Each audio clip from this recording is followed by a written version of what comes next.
Oh, he's stupid. No. What came up right before he went into office? And then right into January, we had a pandemic. Okay. It started around. Yeah. It started in November.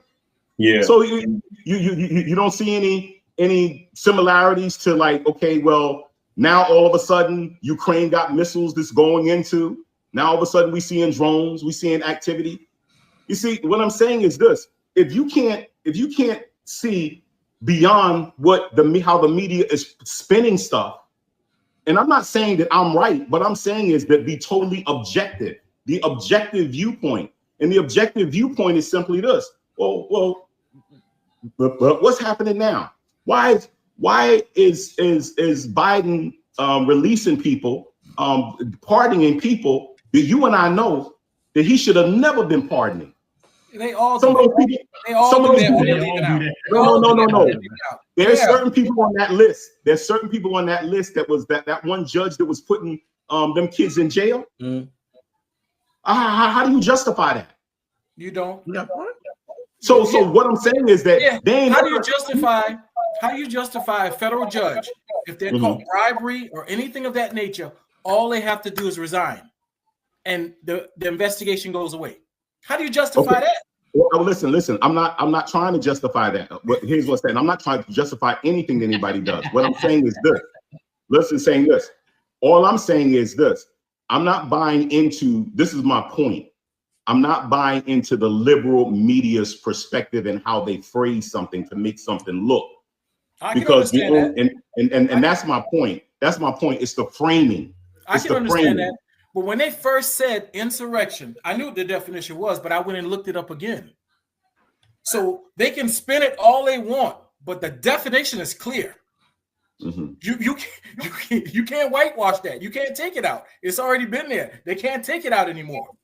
It's there. So with it being there, understand the words. Words have meaning. Violent. Overthrow. Knowing that there's government. Nancy, I'm coming to kill you. Pence, we're going to hand you.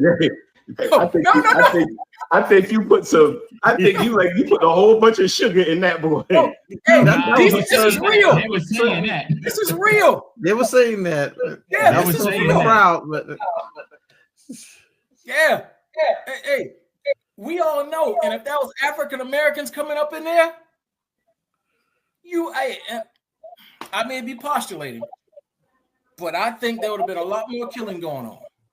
Yeah, well, I think here's what I think. I like you gotta remember. The first time I never cared for Trump. I don't understand. I think that he's a disruptor. That's what I think. I think a lot of people that voted for him don't really care for him. They just want to see a dismantling of the current system. That's what my opinion is. That's my opinion. People just fed up with it. They don't believe in the system anymore. And so they're looking for anybody that's going to go in there and disrupt. They don't care whether Trump is for him. Listen, they don't care whether he's conning people, whether he's for himself. As long as he can go in there and like, for example, like I said before, if you going into the jungle, you ain't sending no civilized person in there. You sending an animal. Yeah. You ain't sending somebody. But he'll hide his hand. Everybody around him, he'll hide his hand. And here's my thing.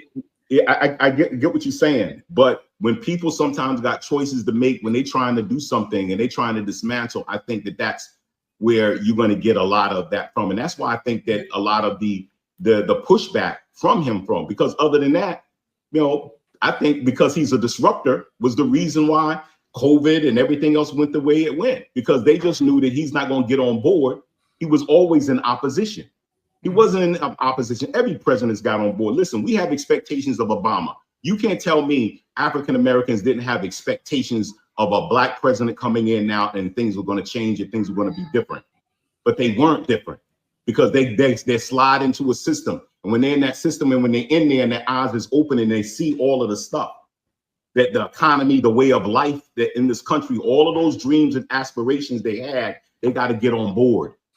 They got to get on board. And then when you got somebody like him that wasn't getting on board, and this is what I'm saying. I'm not necessarily saying I'm for it or against it. I'm really not. I really take the role of being an observer. Okay, Like, I observed this. So hold on, Craig. Craig, I want to say this. I want to break this down to everyone that don't understand this political talk that Daryl's talking about in layman's terms. So pretty much, America is Young Thug, and Trump is Little Woody. Okay, so I'm serious. Hey, you thought long and hard about that. All right, just for the people that don't understand, if you understand the Young Thug and Little Woody, that's what Daryl's saying. All right, carry on, Craig. Go ahead. Hey, here's my thing. That's perfect. The man will. I mean, he throws things out there to see who's going to grasp on it, and if you don't, he'll backpedal. He won't say he's backpedaling, but he'll Michael Jackson it. When you look at somebody and they're the professional, and you tell them, "Can't we inject some bleach?" and that person looks at him and say, "I wish I could crawl under a table." And because you don't capitulate, now he hates you. He's coming after you like a child, like a petulant child. You understand? The man has no policies. You understand? The one policy that he did was enacting the tax break, but that tax break was minuscule for the everyday worker. The corporations got huge benefits, and then it ends for the everyday American, everyday worker in 2025, but not for the corporations. Yeah, well, see, what you're saying don't flesh out in the numbers, though. The data don't show that. But what I'm saying is that's real. You can say that, but you can say that, but that's what you do. You say these things that you like. What you doing? But that's real. All they have to do is open their eyes and educate. They say, "What is it?" Craig, you can get 30. You can get that same $30 million that Rachel Maddow get on MSNBC, man, and you will be a great correspondent because the talking points. The average worker is not getting that. We both know that. They got $5-6 extra dollars, and then what I'm saying is he did this to appease corporations, not the everyday citizen. Trump don't give a damn about an everyday citizen. Excuse my language. And we know this. He doesn't. But to do what they're saying they're doing, and it's already started. And I said this last week. I figured you were going to talk to me about it. Where they're going to start paying people for overtime pay who work overtime. That's their initiative. That's what they said during their conversation. And it's already started. A federal judge is already. Well, I'm gonna get. Here's what I'm gonna get. I'm gonna get X to do and commit to. We're gonna have a once a month political on Miller Experience, or once a month. Once a month at the end of the month, we're gonna come and do a summary, and then we're gonna see where we are. Game time is gonna be 2025, and we're gonna see all that stuff you're talking. We're gonna see what the stats are. I'm down. We're gonna put it to work. We're gonna see. Let's do it. Let's do it. And Daryl, earlier you brought up, I wanted to talk about this. Earlier you brought up the drones. What's you guys' thoughts on this? I know a lot of people, I know they saw one in Paxville just last week. They seen all over the country. What you guys think of these drones? I think the military, I think that's a military move. I mean, people want to, I get the whole UFO thing because the UFO is kind of the anomaly because, see, what happens is that unless you watch C-SPAN, you will never see Congress. See, if you watch C-SPAN, like I watch C-SPAN. So I watch C-SPAN and I'm like, yo, they in here talking about UFOs and UFO sightings, and they got Navy generals and people in there. You don't see this stuff on regular news. No. Yeah. Hysteria. Yeah. So the thing is that there are things that are unknown, but at the same time, this whole drone situation and when it pops up, that's the thing that's kind of getting me, because they're saying now it could be nuclear. These things are sniffing out, detecting nuclear because of it's a known fact that one of the Russian, when Russian had the dismantling of the back in the 80s or something, when they had the dismantling of the nuclear arms race, one of those nuclear warheads went missing. So now they're trying to say, but it's once again propaganda. We don't know whether it's true or not, because you don't know how the CIA in this country works. Yeah. And like I said said this earlier. Right. So my thing is that misinformation is so great that you can speculate all day long. But one of the things that gets me is the timing in which this stuff is done. Yeah. That's what gets me, because they've been talking about UFOs in Congress for a minute. Yeah. For a minute. This is not like just brand new, but now all of a sudden, all of a sudden they take a paranormal situation, and I think that they're creating something. That's all. That's what I think. They know that Big Mouth is gonna tell everything. He's gonna tell everything. No, he already spoke on it. No, he already spoke on it. He want them to release things. No. That's not what he said during a real. No, he had a real interview. Talking about the JFK, they talked him out of it. They begged him, please don't do this. Here's why. Boom, boom, boom. They talked to him. They said they talked to him. They cornered him. Please don't do this, because he said he would do it. This is one of the first. I'm gonna do this. I'm gonna do this. Who, they JFK? begged him not to do it. They begged him. He ain't gonna have to do it. Cash Patel is gonna do it. He's gonna get it done. Oh yeah. He's ex-CIA and FBI, so he knows the inner workings. That's why I said the whole thing is to go in there and to turn that whole thing upside down. See, that's why he bringing. Here's the thing: some things people don't need to know. Hysteria is real.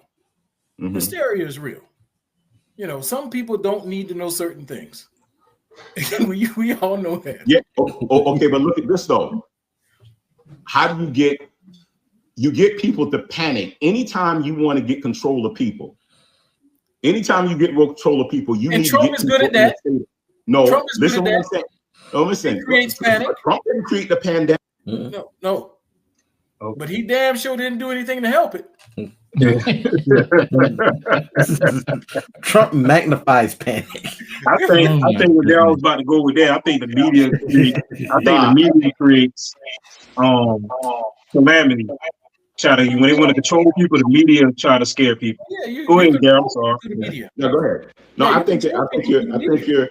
I think it's media, and the thing about it is you're gonna have to watch how it played out. Like I saw how that COVID thing played out.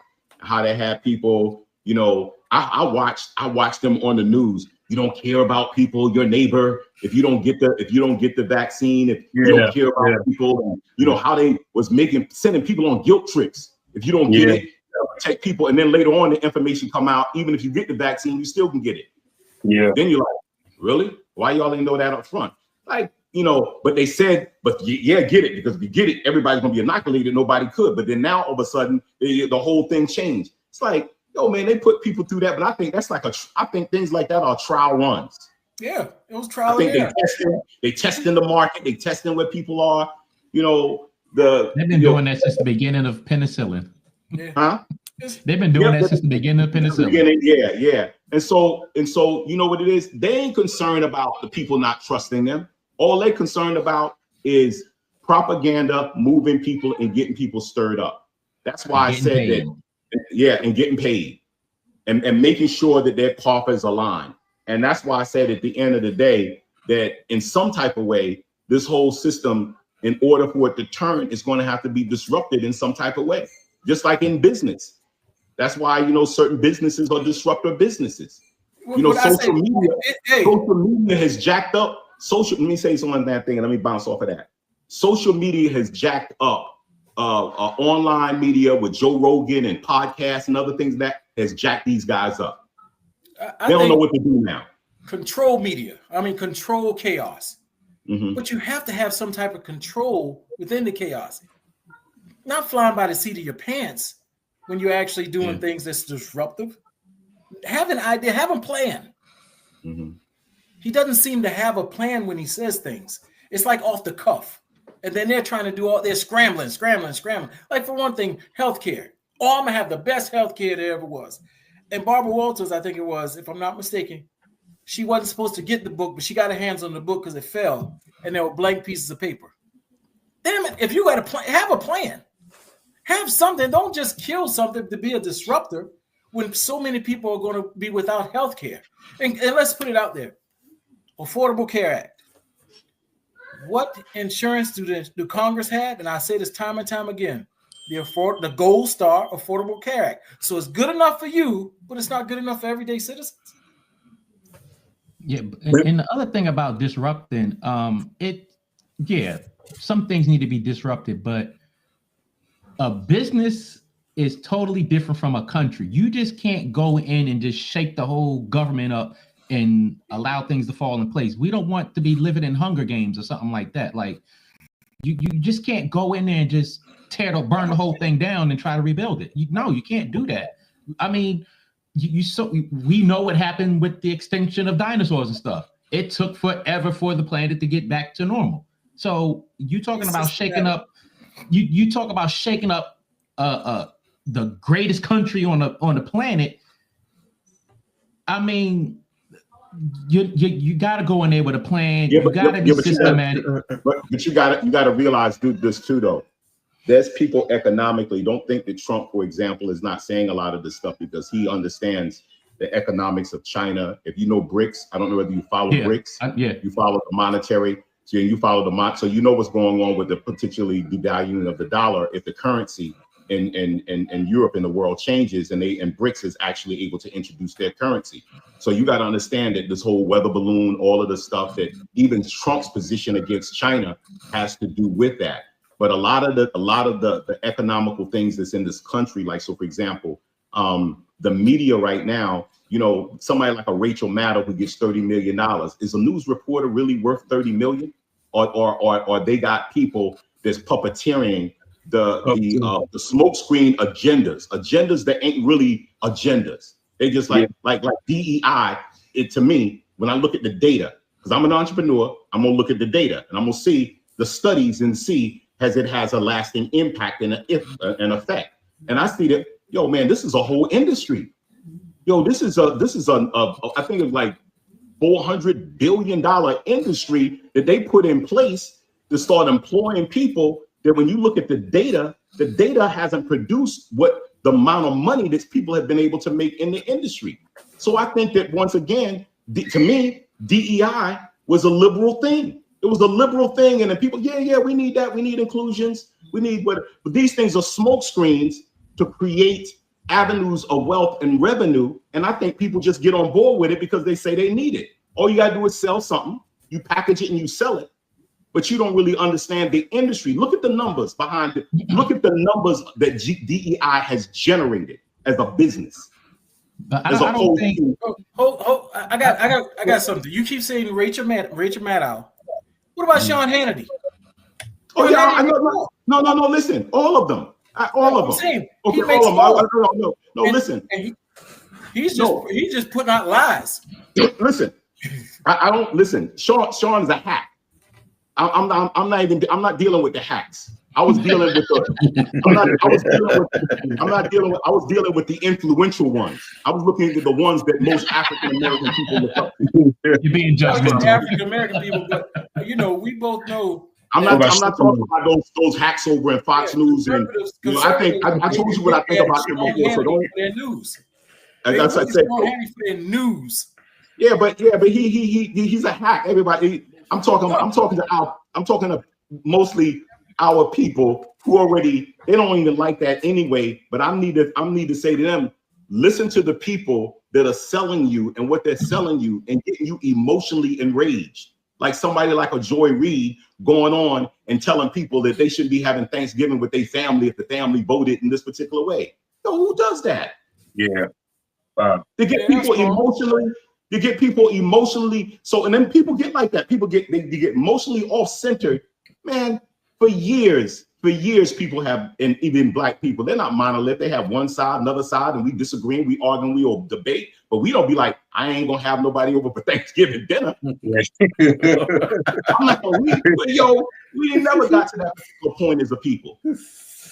So I'm dealing with, that's why I'm talking about the liberals, because that's their movement. Their movement is always getting people enraged. I will say this. Mm-hmm. Conservatives are fearmongers.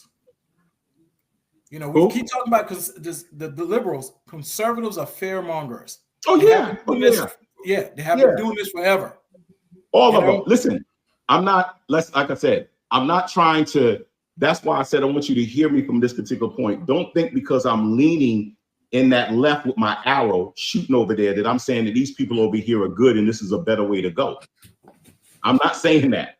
Don't think about no chance. I mean, So I mean, I'm listening to this guy. He threatens. He talks about our military.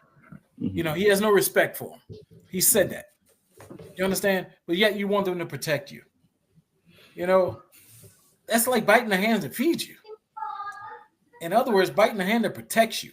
You know, you're disgusted by them because they're captured in war.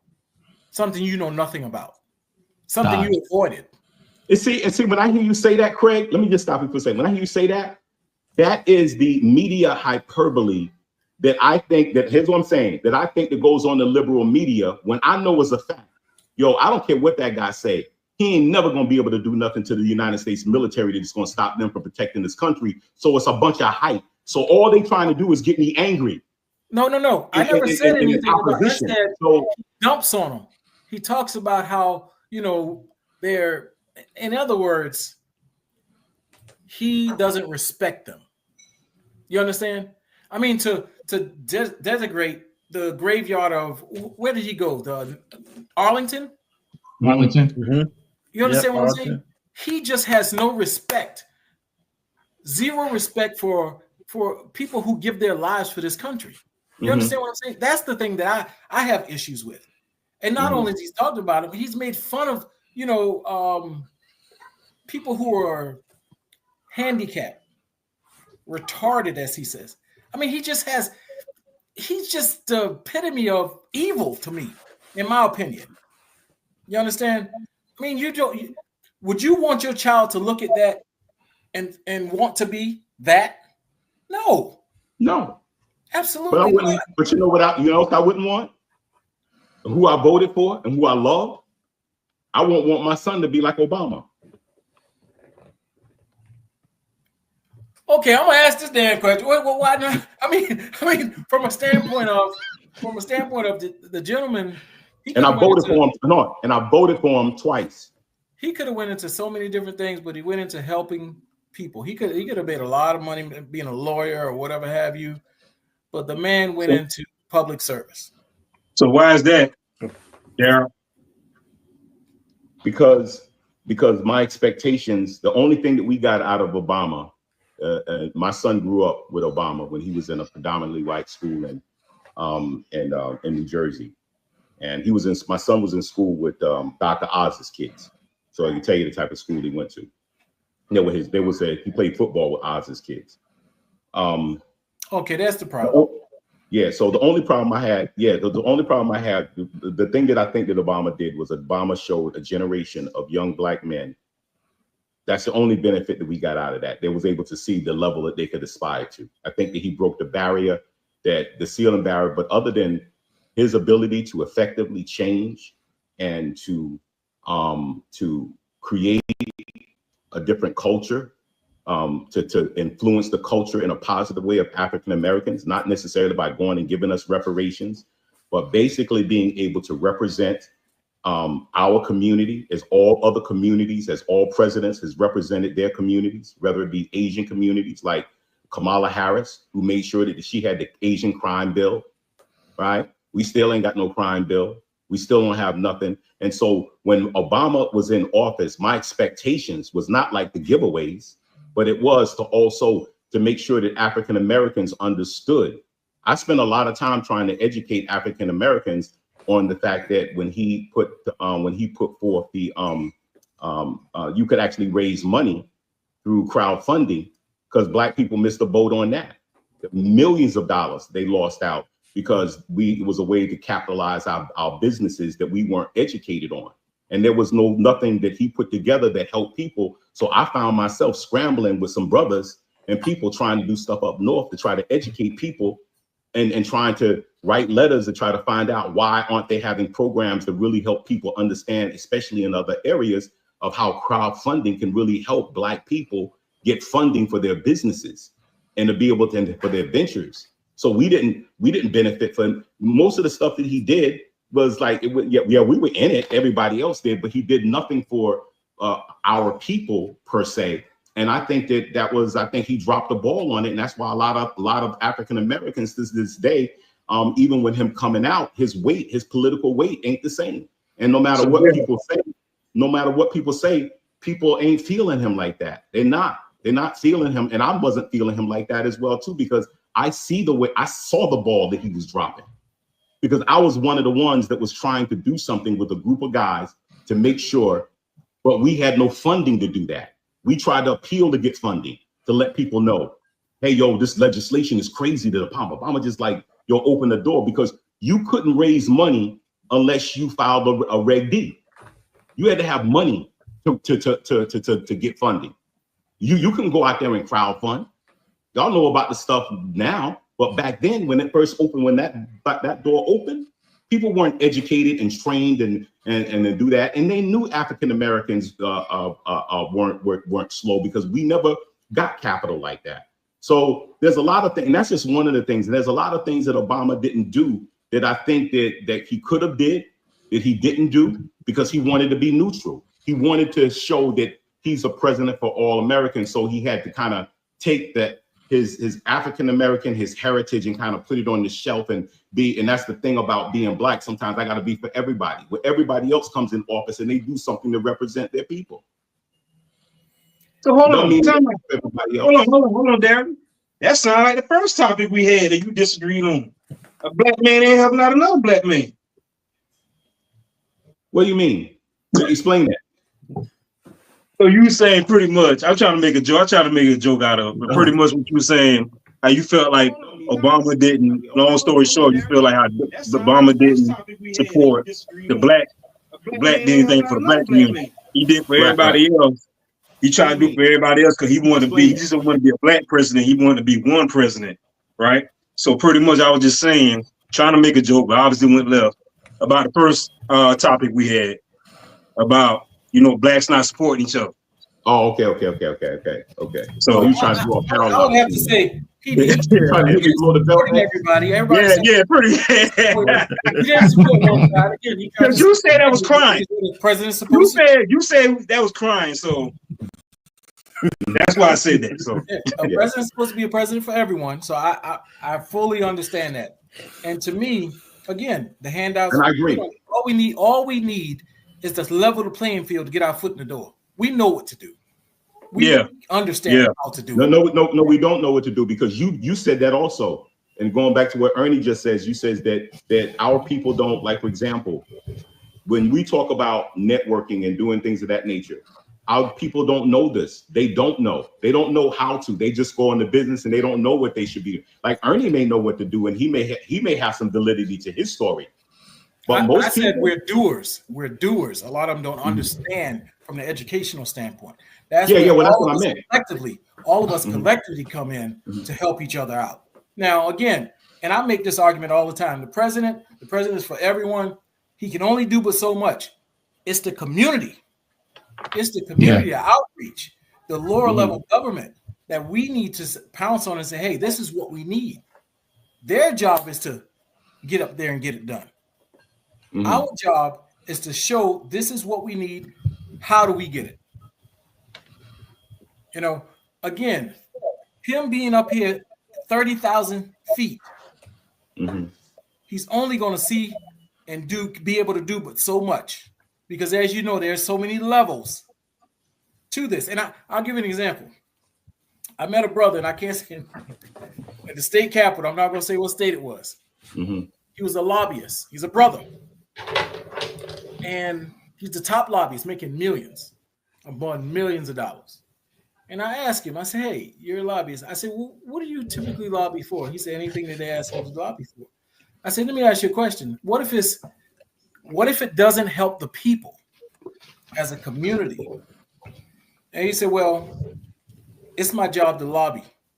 And I said, well, what does that entail? If it's going to hurt the people, but it's going to help a corporation or whoever you're lobbying for, you're okay with that? He said, it's my job. I had a conversation. I don't think people understand that. I had a conversation with someone in the state house about that too.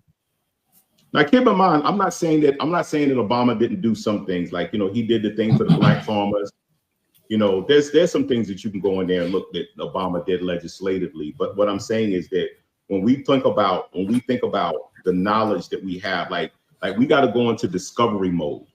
Like the Asians didn't have to go into discovery mode. We got to go dig. So if any one of you need to find out anything, I know what Obama did do. I know other things that he did do, but I had to go dig for it. Yeah, I had to go dig and looking for it, which means that it's like under the table type of stuff, and he did $1.2 million to black farmers. But then I want to know, well, how did that go? Did they get all the money? What did they do with it? What was it for? What was the agriculture for? Was it money to help put people in farming? See, there's no details on that, so I gotta go keep digging to find out, because there's things that he tries to respond to after the fact.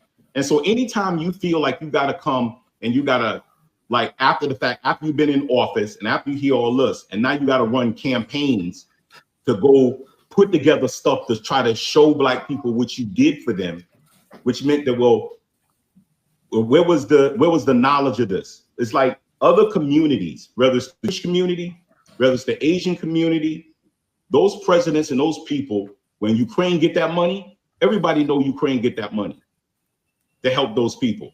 And so when I'm talking about helping and making an impact, it's like you can't do that stuff under the table if you are doing it, and then turn around years later and try to tell us, well, these are some of the things we did, when we can't even track it and trail it. And so that's why I feel like that he wasn't effective. He wasn't effective. He couldn't. I think it's messaging.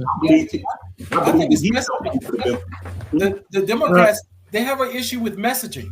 They do not know how to tout their, accomplishments. Yeah, that's my complaint. They don't do it. Yeah, they don't know how to take a victory lap. Yeah, they just don't.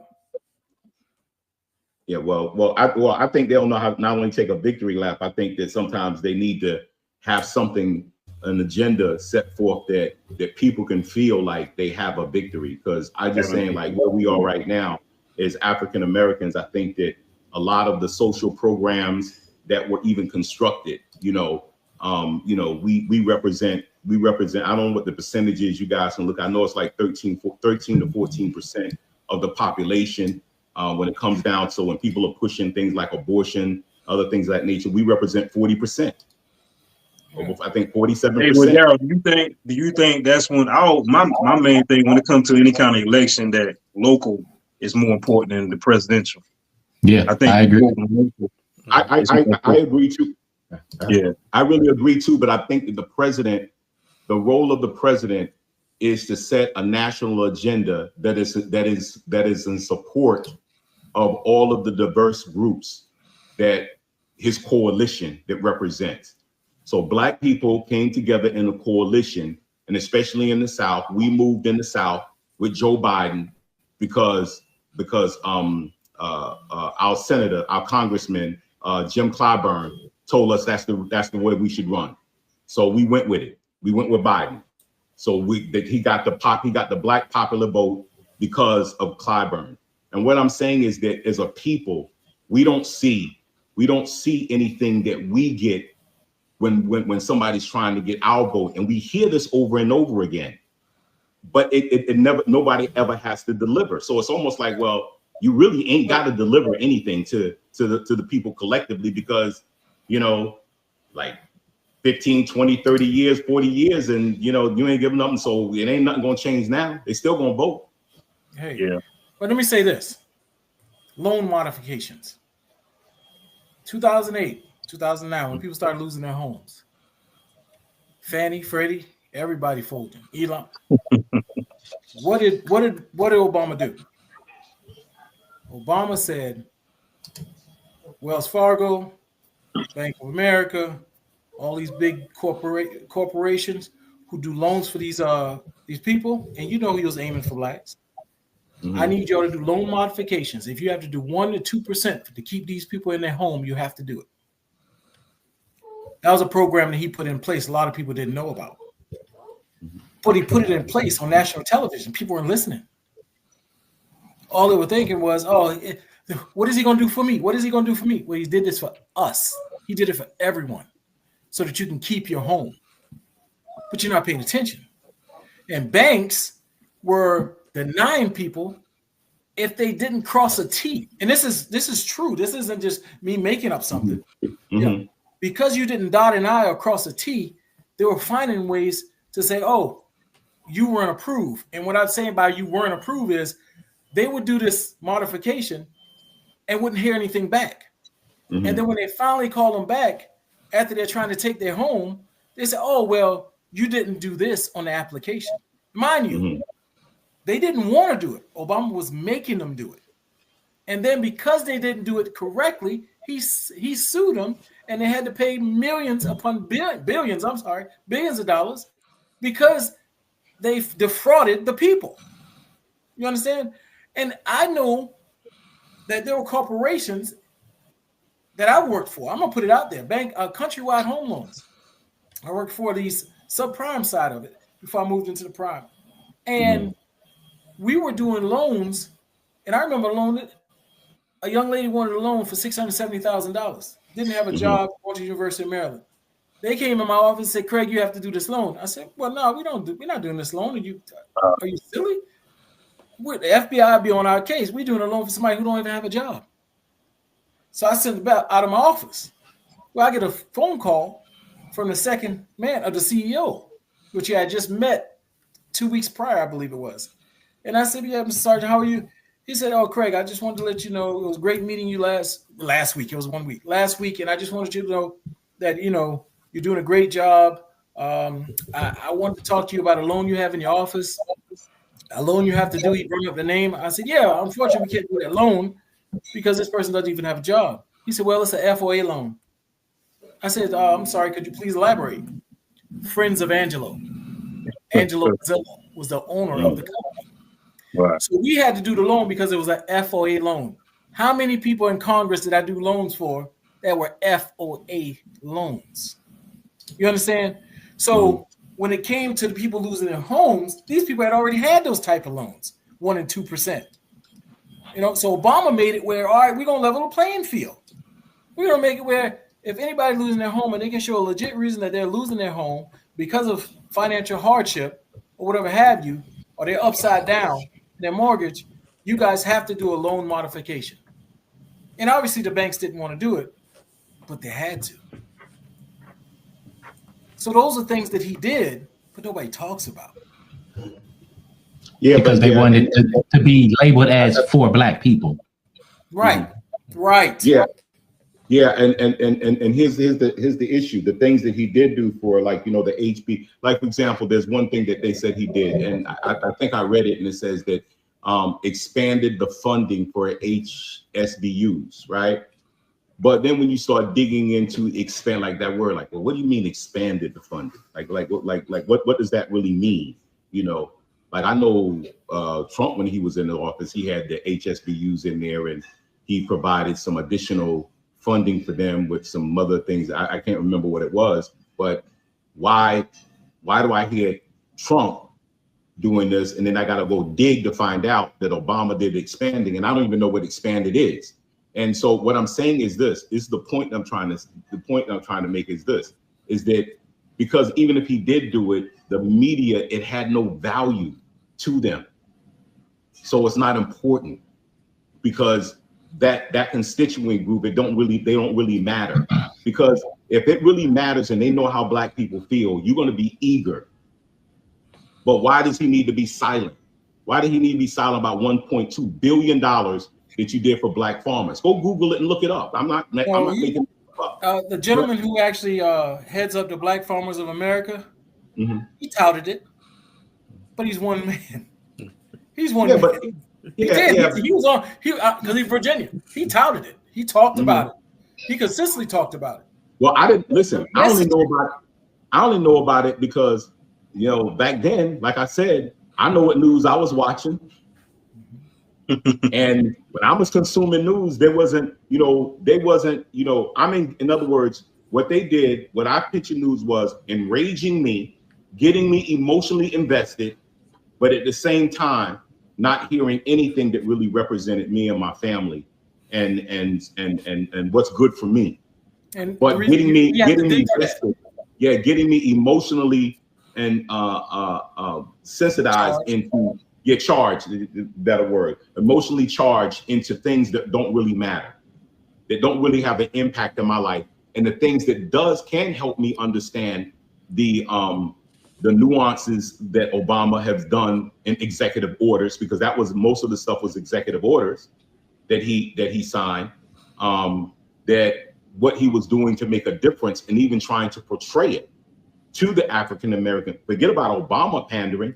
The left wasn't even pandering because they never pander. They just sell. They sell to us. They sell to us and we jump on board. Think about what Biden did when he was trying to, well, he is still doing it, where he's forgiving student loans. Who do you think that's targeting?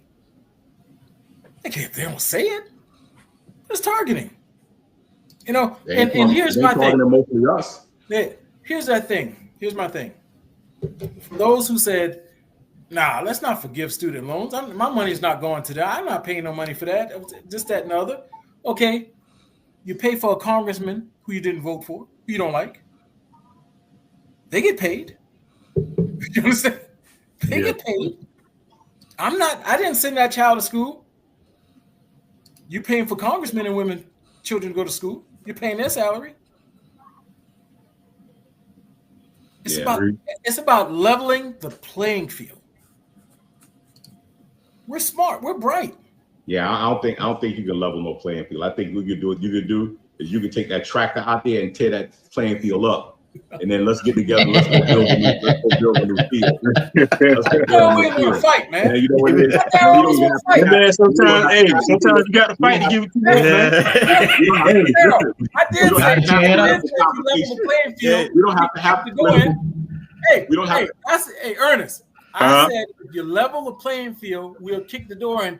Dad want to blow the daggone building up. Hey, bro.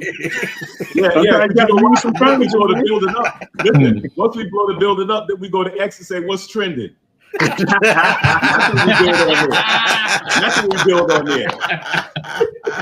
You know? Man. Hey, guys, let's go ahead and let's wrap it up. Let's go ahead and do a final thoughts, man. Let's start with Soul Touch. Mm-hmm. Got any final thoughts or anything? I think my final thoughts would be on this what's his name, Travis Hunter kid. Parents out there, kids that are listening, don't use that as your role model. Keep your head straight. Build your resilience. Do what makes common sense. If there is such a thing still out there. And as far as, the Black community, we need to definitely reach out and reach in to build a strong community. Every community has its issues, but it just seems like more and more we're growing more and more apart, and we need to grow together in order to build. And I think that would be key to, our future. And stop relying heavily at the top when you have to build a foundation in order to grow. That's all I have. Daryl. I would echo Soul's not concerning Travis. I'll leave that alone. Because I don't want to get the GPA. I want to get that 4.0 diluted. But I think that Soul makes a valuable key point in realizing that as a community, a part of the, I'm a pastor, preacher, teacher. So obviously my people suffer for a lack of knowledge. And I think that when we have expectations and we don't manage those expectations with information, remember information is data. And that means that we now have access to data, access to people. I think that people got to know how to immerse themselves into the soil that they need to become fertile. Because, you could be a potent seed, but if you ain't got no soil, and soil is community, soil are people, infrastructure, and know how to train our young brothers and sisters how to become a part of the community effectively. You know, we think that church is just some place that we go to kind of meet Jesus, but it's really where we go to meet each other. And it's where we go to build relationships and to know what people do. You know, Ernie know that, you know, down to Ebenezer, I've always been trying to encourage him to let people know what's going on with health. Give them opportunity to speak to health, to speak to concerns, speak to issues, take the things that we're good at, and to make sure that we let people know, like we press on them. Hey, listen, you guys need help with this, or come in and I want to talk about this, and make ourselves available in the community. And I think that's where transformation begins. That's when we see. And I think that, you know, we need to begin that process of men using groups like this to make sure that guys hear this message, because that's a message of transformation that's going to help people to say, hey, wait a minute, I can do what he just said. And I think that that's what that, you know, the Miller Experience, shows like podcasts like the Miller Experience, while we're having fun, we're talking things, but I think we're trying to get people to open their eyes and to see, even when we disagree with each other, that they can see that we're still brothers. So that's my final thought. Great. Mine's going to be short and sweet. Seek, speak, listen. Seek knowledge, understanding of things that you're actually trying to accomplish. Speak to people who've paved the way, who've done this before, and understand your trials and tribulations, things that you're going to encounter, and things that you're maybe already encountering. Listen to those who has that information, valuable information, who are adroit at speaking or getting people to understand what they're doing and how they're doing it. As a collective, we can only be as good as our partner, as the people we surround ourselves with. John Donne said something that was very important, and it still resonates to this day. And he said that in 1624, when he said, "No man is an island entire of itself. Each is a part of the continent, a part of the main. If a clod be washed away by the sea, Europe is the less, as well as if a promontory were, as well as a manor of thy own, or a manor of thy friend. Each man death diminishes me, for I'm a part of mankind. Therefore, sin not, for whom the bell tolls, it tolls for thee." Seek, speak, listen. Good. All right, and my final comment is about media. We spent a considerable amount of time arguing whether or not January 6th was a riot or insurrection. Let's not go back into that. But, you know, if you read both terms, you can make a case for both. And the fact that you can look at one type of media uses riot, another type of media uses insurrection, to me makes me wonder if both sides are just picking the word that's not based on whether or not it's correct for the situation, but for the reaction that it provokes. So, you know, I want to show that something's bad, but not really, not horrible. So it's a riot. But I want to provoke the strongest emotional reaction possible. It's an insurrection. So I'm not saying don't trust the media. I'm saying watch the media with a tiny bit of salt. Because everybody has an agenda, and everybody's gonna put their spin on it to fit their agenda. So, hey, Ernest, real quick, when I do this, that means mute Vic Mike. When I do this one, Daryl. All right, Vic, Daryl. Hey, listen, man, listen. I might get mad if they here and have an insurrection with X and Vic. That's all I want.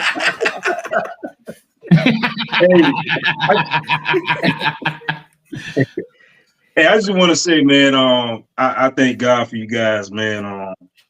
I started this show in 2020. Daryl, you was there when I first started. My vision was always this right here. My grandmother used to always tell me, the late Miss Helen James, when it comes to conversation, I'm a comedian. I could talk about anything. And that was my vision for the show. We talk about sports, politics, trending topics, anything going on, pop culture, rap culture, anything. I talk about it all. And I think that's the beauty of this show, that, you know, if you watch other podcasts, it's always one thing. And I think they get lame at some point. I think you should be able to diversify your conversation. So that's why I got you guys on here. You guys are more intelligent when it comes to the political. You guys are intelligent, period, but definitely you know more than I do when it comes to the political realm.